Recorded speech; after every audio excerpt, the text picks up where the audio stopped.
Hi friends, ಇದು evening time. ನನ್ನ ಮಗನಿಗೆ ಸ್ವಲ್ಪ ತುಪ್ಪ ಎಲ್ಲ ಹಾಕಿ ಬ್ರೆಡ್ ರೋಸ್ಟ್ ಮಾಡಿಕೊಡ್ತಾ ಇದ್ದೆ.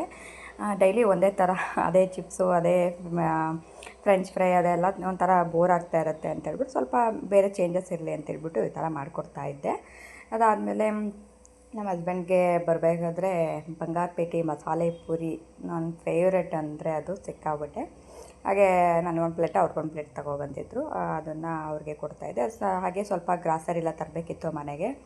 ನೋಡಿ ನನ್ನ ಮಗನ ಎಲ್ಲೋದ್ರೂ ಈ ಕಪಿ ಚೇಷ್ಟೆ ಬಿಡಲ್ಲ ಅಂತಾರಲ್ಲ, ಹಾಗೆ ಎಲ್ಲೋದ್ರೂ ಏನಾದರೂ ಚೇಷ್ಟೆ ಮಾಡ್ತಾನೆ ಇರ್ತಾನೆ.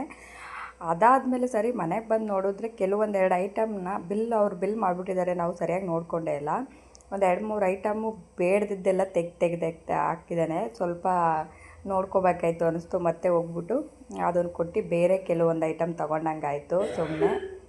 ಅದಾದಮೇಲೆ ನೋಡಿ ನೈಟು ಎಣ್ಣೆ ಹಚ್ಕೊಡ್ತಾ ಇದ್ದಾರೆ. ನಮ್ಮ ಹಸ್ಬೆಂಡ್ಗೆ ಹಚ್ಕೊಡಿ ಅಂತ ಹೇಳಿದೆ. ಅವರು ಮಲ್ಕೊಬಿಟ್ರು, ನನಗಾಗಲ್ಲ ಅಂತ ಹೇಳ್ಬಿಟ್ಟು. ಸರಿ ನನ್ನ ಮಗ, ಅಮ್ಮ ನಾನೇ ಬಾ ಹಚ್ಕೊಡ್ತೀನಿ ಅಂತ ಹೇಳ್ಬಿಟ್ಟು ನೋಡಿ ಎಷ್ಟು ಚೆನ್ನಾಗಿ ಹಚ್ತಾ ಇದ್ದಾನೆ. ಅವನಿಗೆ 2 ವರ್ಷದ ಮೇಲೆ 7 ತಿಂಗಳು ನಡೀತಾ ಇದೆ ಅಷ್ಟೇ. ಬಟ್ ತುಂಬ ಬುದ್ಧಿ, ತುಂಬ ಆ್ಯಕ್ಟಿವು. ನಿಜವಾಗ್ಲೂ ಒಂಥರ ಖುಷಿಯಾಗುತ್ತೆ.